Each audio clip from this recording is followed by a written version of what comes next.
हम कंडेंसर के बारे में स्टडी के बारे में डिस्कशन करेंगे कि it's introduction, definition, function, working और इसके प्रकार टाइप्स।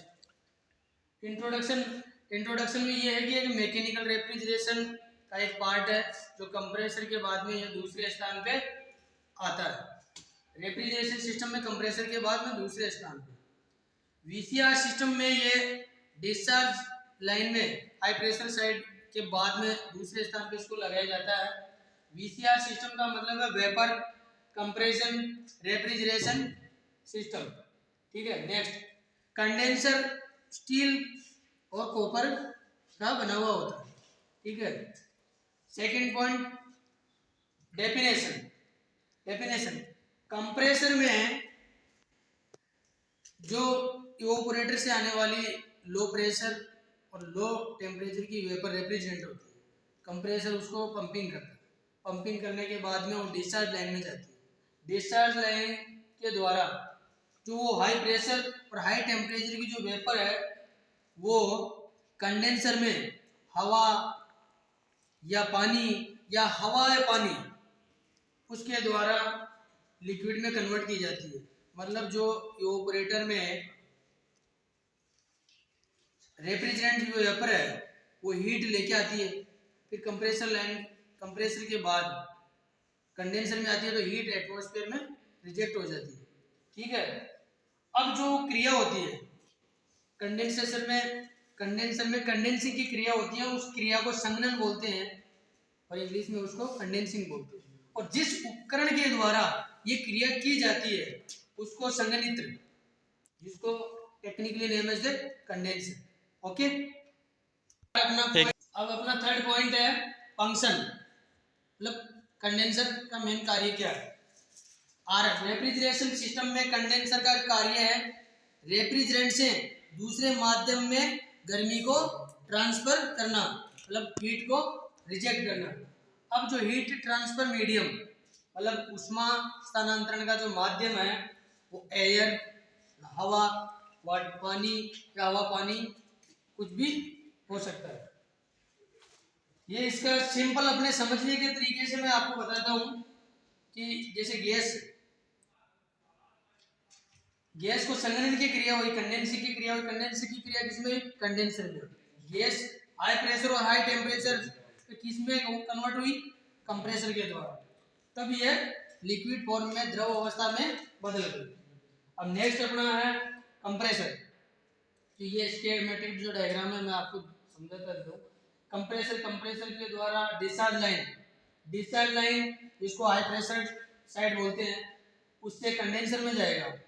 कंडेंसर, अभी जो अपने ये डायग्राम बना रखा है ये natural convection type air cooled condenser है, मतलब प्राकृतिक सेवन विधि द्वारा, जो मोस्टली अपने फ्रिज में बाहर साइड में जो ग्रिल लगी रहती है ना, जैसे आपने घरों में देखा होगा एलजी कंप्रेसर वगैरह किसी में लगा रहता है तो आप फिजिकली देखना, उसमें के द्वारा अपने को हीट एटमॉस्फेयर में डिस्चार्ज हो गई और अपना लिक्विड में कन्वर्ट हो गया रेफ्रिजरेंट।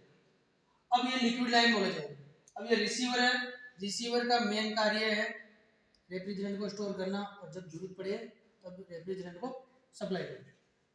देन आफ्टर यहाँ ड्रायर भी लगता है इस लाइन में। ड्रायर का काम होता है सिस्टम में जो नमी होती है ना वेपर में या लिक्विड रेफ्रिजरेंट में, उसको सक कर दो ताकि सिस्टम में चोक वगैरह नहीं हो, क्योंकि कैपिलरी ट्यूब होती है जो छोटे जो रेफ्रिजरेटर वगैरह रहते हैं 5 टन से ऊपर या 3 टन से ऊपर रहता है, उसमें अपने एक्सपांशन वाल्व लेते हैं। तो कैपिलरी ट्यूब का वैसे डायमीटर छोटा होता है तो सिस्टम ब्लॉक हो सकता है, तो ड्रायर का कंपल्सरी यूज है। ड्रायर को अपने को यदि टाइम हो जाता है ना उसके बाद में उसको फ्लश नहीं करना, डायरेक्ट ड्रायर चेंज करना। कंडेंसर चेंज होता है ना तो ड्रायर भी आपको चेंज करना।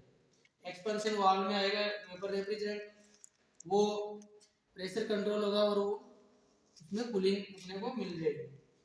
वो जो लिक्विड है वो इवेपोरेटर में आएगा और सराउंडिंग एरिया की हीट को लेगा और वापस रेफ्रिजरेंट है वो वेपर में कन्वर्ट हो जाएगा और ये सिस्टम चलता रहेगा। नेक्स्ट स्लाइड में अपन देखेंगे इसका working. Okay. Fourth number point है अपना कंडेंसर की वर्किंग।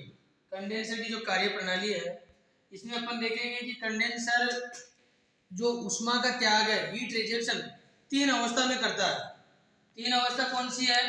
पहली है सुपर हीटिंग, दूसरी कंडेंसेशन और थर्ड है सुपर सब कूलिंग। सुपर हीटिंग में यह होता है कि जो कंप्रेसर से जो हाई प्रेशर और हाई टेम्परेचर की वेपर रेफ्रिजरेंट आती है उसको सुपरहीटेड को सैचुरेटेड फॉर्म में बदला जाता है, मतलब संतृप्त अवस्था में। ये अति तप्त अवस्था में होती है वाष्प, जिसको संतृप्त वाष्प में बदला जाता है। संतृप्त वाष्प में बदलने के बाद तीसरी कंडीशन है, दूसरी कंडीशन है कंडेंसेशन। जो संतृप्त वाष्प में बदला था उसको कंडेंसेशन, संघनन की क्रिया द्वारा उसको संतृप्त लिक्विड में, संतृप्त द्रव में बदला जाएगा।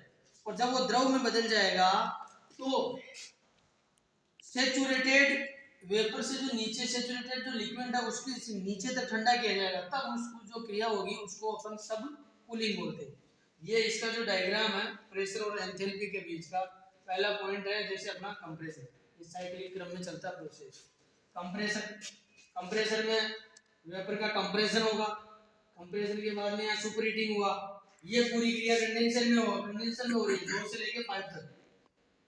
सुपर हीटिंग, कंडेंसेशन, सब कूलिंग, सब क्रिया कंडेंसर में होगी। उसके बाद में 5 नंबर से जो 6 है ये एक्सपेंशन वाल्व में होगी, और जो 6 नंबर से 1 पॉइंट है ये ऑपरेशन में होगी।